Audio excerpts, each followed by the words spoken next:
Pier Giorgio Frassati. Grabado por FSM Radio.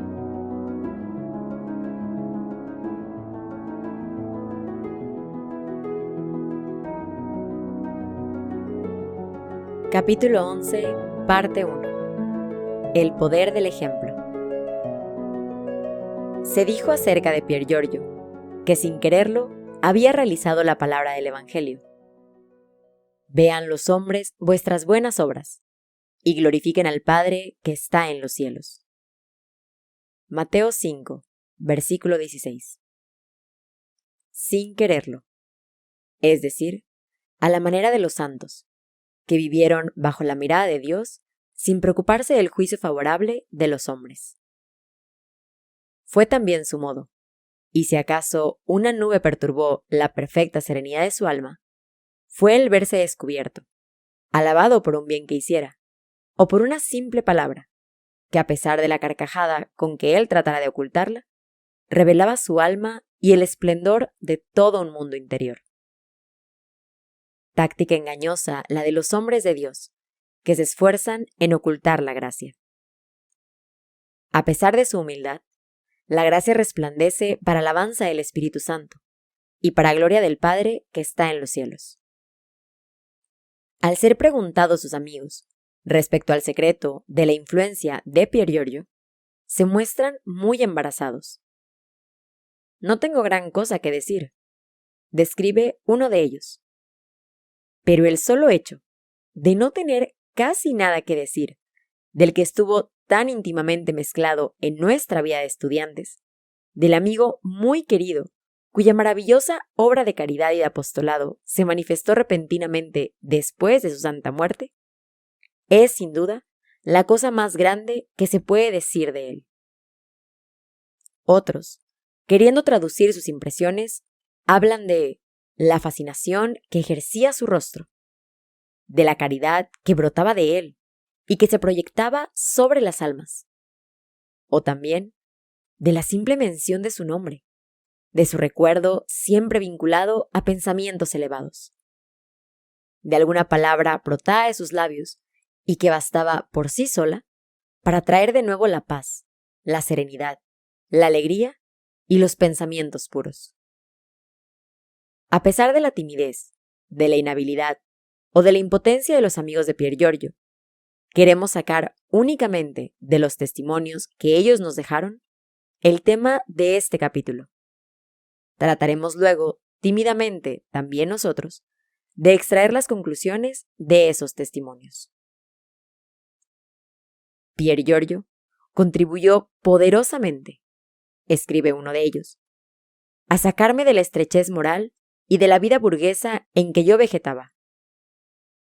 Cuando me encontré con él por primera vez, me adherí a las verdades de la religión, pero juzgaba, no sin irritarme, que los católicos estaban condenados a vivir recogidos interiormente en sí mismos y, en cierto modo, al margen de la vida moderna. Para comprender el bien que me hizo su ejemplo, es necesario trasladarse al año 1921. Yo trataba de descubrir el sentido de la vida. La cuestión que me planteaba acerca de la finalidad de mi existencia y acerca del rumbo a imprimirle, dejaba indiferentes a la mayoría de mis compañeros. Un día, yo había oído a un joven católico exclamar desde lo alto de la galería de un pequeño teatro: «Queremos saber de dónde venimos y a dónde vamos». Me pareció que estas palabras traducían la expresión exacta de nuestra crisis de alma, y mi turbación aumentó. Pero luego me di cuenta de que Pier Giorgio estaba firme en la realidad, que no discutía, que no era presa de los sofismas, ni víctima de crisis imaginarias, sino que, por el contrario, caminaba siempre derecho hacia un fin definido. En una palabra, que él vivía verdaderamente. Comprendí entonces que él sabía de dónde venía y a dónde iba. No era poca cosa. Me rodeaba una multitud de irresolutos, y él no experimentaba indecisión alguna. Un enjambre de desorientados, y él seguía una ruta precisa. una legión de desengañados, y él era perfectamente feliz. Y una turba de egoístas, y él se destacaba por la nobleza y grandeza de sus sentimientos. Rebosando de salud y alegría, de ternura y encanto, Pier Giorgio trabajaba en el mismo centro de la vida moderna. Hijo de un político, propietario y director de un diario liberal, no solo no experimentaba influencia alguna por esto, sino que, estimulado por la sola caridad, se aplicaba a realizar su programa absolutamente penetrado de ideas cristianas. La singularidad de esa situación me interesaba prodigiosamente a mí, que leía 8 o 10 periódicos diariamente y seguía con pasión las fluctuaciones de la política. En una palabra, en esa época de doblegamiento moral en que yo, amartelado por la retórica de anuncio y en lucha contra los futuristas, iba a arrojarme a una existencia de estériles recriminaciones, acababa de descubrir a un joven que personificaba la reacción contra la extenuación general. Estaba entre la espada y la pared, o salir o perecer. Salí. Le seguí de lejos, pues no era del número de sus íntimos, y eso fue de gran provecho para mí. Alma también inquieta y especulativa, por consiguiente enteramente opuesta a la de Pier Giorgio, la de aquel estudiante que escribe: todo lo mejor que tengo me viene de él. Podrá parecer extraño lo que voy a manifestar, pues nuestra amistad no tenía ninguna de las características acostumbradas. No nos encontrábamos sino raras veces. No teníamos terreno común, nada de discusiones apasionadas entre ambos. Mediante su reserva y su serenidad, influyó en mí. Lo envidiaba y lo amaba.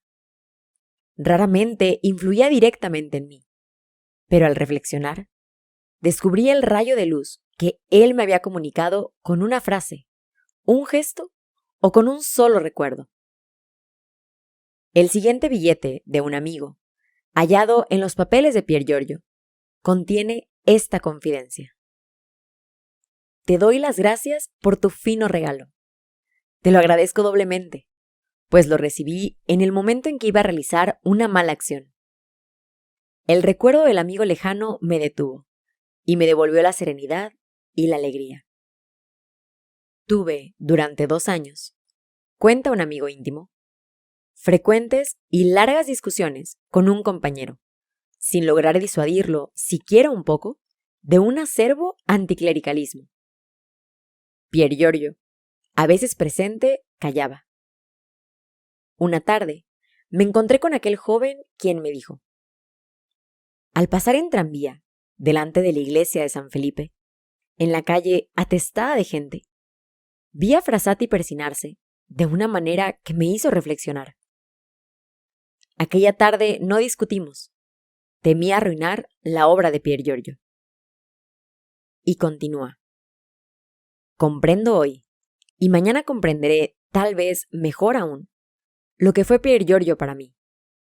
A él le debo el poco bien que he hecho. Y si no hice mucho mal, fue únicamente porque habiendo vivido en su intimidad, me hubiera sido imposible hacerlo. ¿Cuántas veces me dijo: esta noche iré a tal reunión? Ambos sabíamos que, dadas nuestras ideas, íbamos a exponernos a disgustos, a soportar alguna de esas pequeñas humillaciones que son a veces más acerbas que las grandes. Le decía entonces bruscamente: no, no te sigo, no tengo tiempo que perder. O bien, otra reflexión agridulce que mi pequeña malicia me sugería. Él nada agregaba a mis palabras, pero simplemente me miraba con sus buenos ojos, en los que yo leía una reconvención. Cambiábamos entonces de conversación, mas en el momento de dejarlo, concluía siempre diciéndole: pues bien, entendido. Yo también iré contigo. Desde entonces, su influencia en mí fue continua. Mis mejores acciones han sido determinadas por el deseo de poderme decir a mí mismo: en mi lugar, Pier Giorgio hubiese obrado de este modo. Por eso, Pier Giorgio jamás reconvenía en forma amarga. Todas sus diligencias eran inspiradas por su gran respeto por las almas que no toleran ser violentadas, pero que se inclinan más bien ante el ejemplo de una vida recta que ante un raudal de palabras. Cuando lo vi por primera vez, relata un joven que luego sería amigo de él, no lo conocía, ni de cara ni de nombre. Yo era creyente, por cierto, pero mi fe era estéril, porque no ilustraba mis pensamientos, no inspiraba mis discursos, no guiaba mis acciones. Nos hallábamos en la sala de dibujo de la universidad y esperábamos al celador. Me había colocado, según mi costumbre, solo, apartado de los demás, y demostraba un desprecio ostensible hacia esos camaradas que yo juzgaba inferiores. De repente, atrajo mi atención un joven robusto, de tez bronceada, que conversaba en un grupo. Hablaba de propaganda y de acción católica.